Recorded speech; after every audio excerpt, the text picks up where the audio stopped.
Well, hello, welcome back to our channel Elang Angkasa. Di video kali ini kita akan membahas lanjutan teori pembuktian kemarin ya. By the way, Happy New Year untuk semua. Semoga tahun ini menjadi tahun yang lebih baik dari tahun-tahun sebelumnya. Oke, kita akan bahas terkait alat bukti surat atau tulisan nih teman-teman.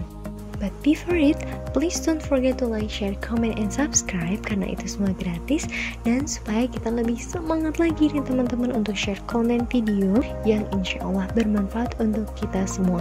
Jangan lupa juga untuk tetap memakai protokol kesehatan dan semoga kita semua diberikan kesehatan selalu. Oke, langsung aja, apa sih alat bukti surat atau tulisan itu sendiri? Jadi teman-teman, kita bahas dulu terkait suratnya.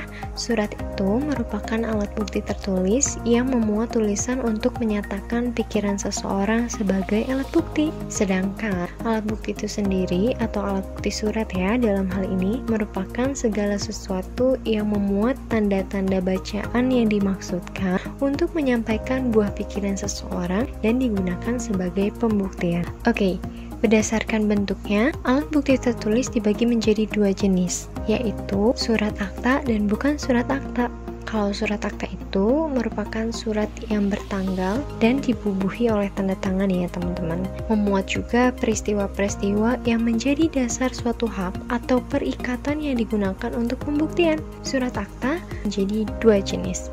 Yang pertama, akta otentik dan yang kedua bukan akta otentik atau di bawah tangan. Selain itu ada juga bukan surat akta. Nah, kalau misalnya tadi kita sudah menjelaskan terkait dengan surat akta, maka segala sesuatu yang tidak memuat bubuhan tanda-tanda bacaan atau meskipun memuat tanda-tanda bacaan tapi nggak mengandung buah pikiran bukanlah termasuk pada alat bukti tertulis atau surat-surat ya teman-teman. Oke, kita akan bahas lebih rinci terkait dengan akta otentik terlebih dahulu. Jadi, menurut Kamus Hukum, akta otentik merupakan suatu akta yang dibuat di dalam bentuk yang ditentukan oleh undang-undang, dibuat oleh atau di hadapan pegawai-pegawai umum yang berkuasa untuk di tempat di mana akta tersebut dibuat.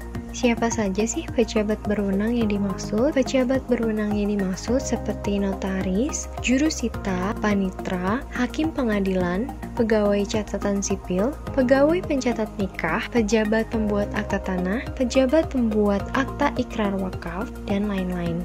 Nah, adapun pengertian pejabat yang berwenang, contohnya itu seperti kepala KUA kecamatan, kepala PPN, PPAIW. Kalau misalnya surat nikahnya itu dikeluarkan oleh kepala KUA tanpa menyebutkan sebagai kepala PPN, maka surat nikah itu tidak bisa dikatakan akta nikah otentik. Sebab kepala KUA saja bukanlah pejabat berwenang yang membuat dan mengeluarkan akta nikah bagi yang beragama Islam. Surat jual beli tanah yang dibuat oleh camat tanpa menyebutkan ia sebagai PPAT juga, surat jual beli itu bukan surat akta otentik. Jadi, surat akta otentik ini merupakan bukti lengkap ya teman-teman antara para pihak serta keturunannya dan mereka yang mendapatkan hak tentang apa yang dimuat di dalamnya, bahkan tentang suatu pernyataan belaka. Hal terakhir ini sepanjang pernyataan itu ada hubungan langsung dengan apa yang menjadi pokok tersebut.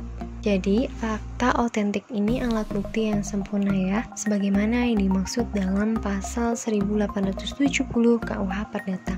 Akta otentik memberikan di antara para pihak termasuk para ahli warisnya atau orang yang mendapat hak dari para pihak itu suatu bukti yang sempurna tentang apa yang diperbuat atau dinyatakan di dalam akta. Kekuatan pembuktian sempurna yang terdapat dalam suatu akta otentik merupakan perpaduan dari beberapa kekuatan pembuktian dan persyaratan yang terdapat padanya. Ketiadaan salah satu kekuatan pembuktian ataupun persyaratan tersebut akan mengakibatkan suatu akta otentik tidak mempunyai nilai kekuatan pembuktian yang sempurna dan mengikat, sehingga akta akan kehilangan keotentikannya. Lanjut, kekuatan pembuktian akta otentik. Jadi, kekuatan pembuktian suatu akta otentik menurut sifatnya dapat dibagi menjadi dua, teman-teman. Yang pertama, kekuatan pembuktian formal, bahwa kedua belah pihak benar-benar sudah menerangkan di muka notaris apa yang telah tertulis di dalam akta tersebut. Dan yang kedua, ada kekuatan pembuktian material bahwa apa yang telah diterangkan oleh kedua belah pihak di muka notaris dan tertulis dalam akta tersebut memang benar-benar terjadi, atau dalam kata lain bahwa isinya keterangan mereka itu ya benar-benar terjadi. Bagi akta otentik, tanda tangan dan tanggal pembuatan akta telah cukup terbukti dengan diajukannya akta itu, dan siapa yang menantangnya harus membuktikan kebenaran dalil-dalilnya.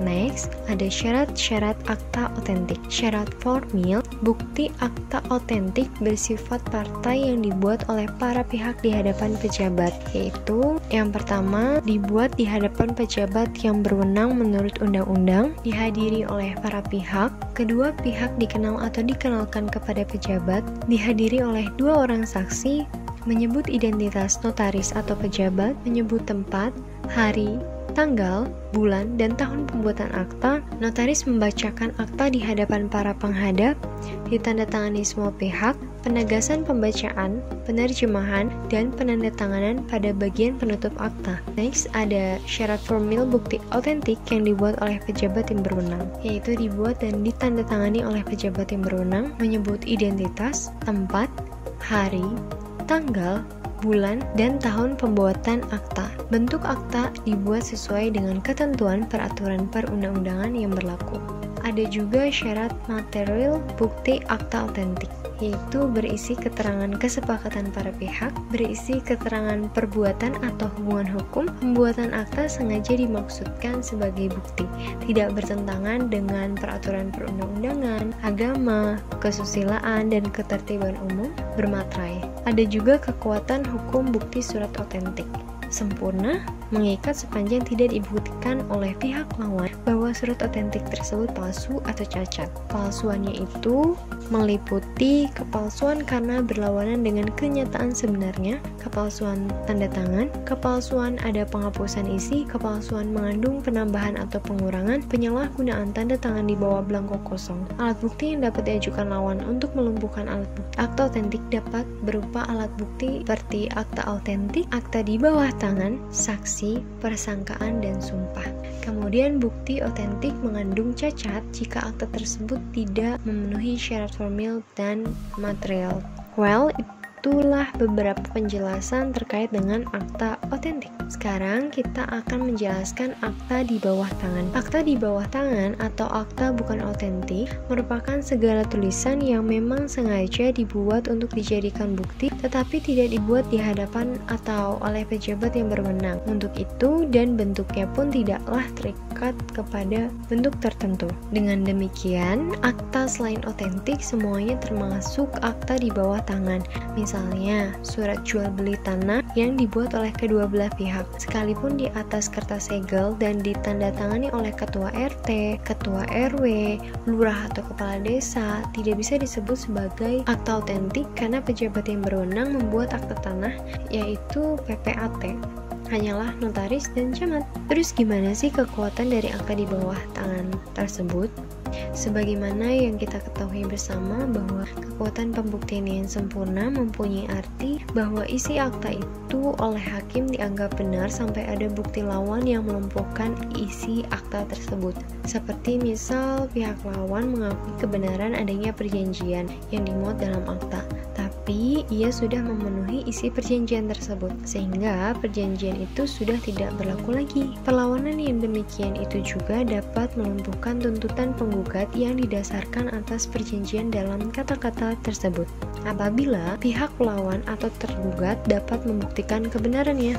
Kekuatan akta di bawah tangan, hakim menilainya bebas, tetapi jika akta yang bersifat dibuat oleh kedua belah pihak seperti jual beli tanah yang bukan otentik, jika tanda tangan yang tercantum dalamnya diakui oleh pihak yang menandatanganinya, maka akta tersebut mempunyai kekuatan yang sama dengan akta otentik, tetapi masih mempunyai perbedaan dengan akta otentik.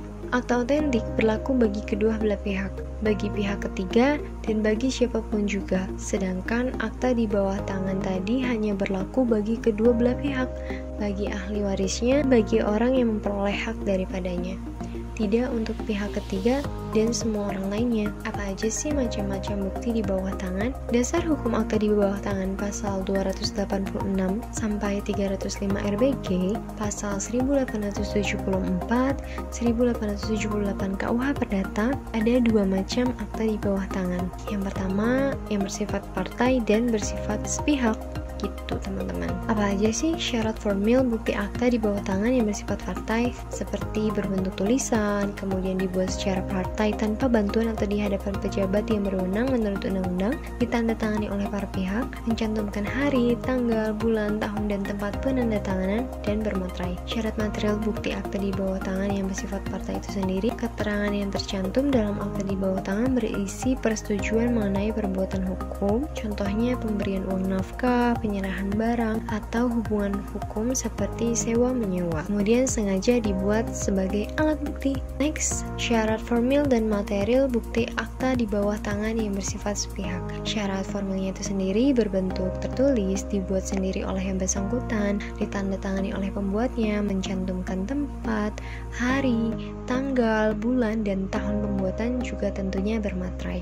Kemudian syarat material sama dengan yang bersifat partai ya teman-teman. Kekuatannya juga bahwa isi yang tercantum dalam akta dianggap benar, memiliki daya pengikat kepada ahli waris dan orang yang mendapat hak daripadanya. Pihak lawan dapat melumpuhkan bukti akta di bawah tangan dengan alat bukti lainnya.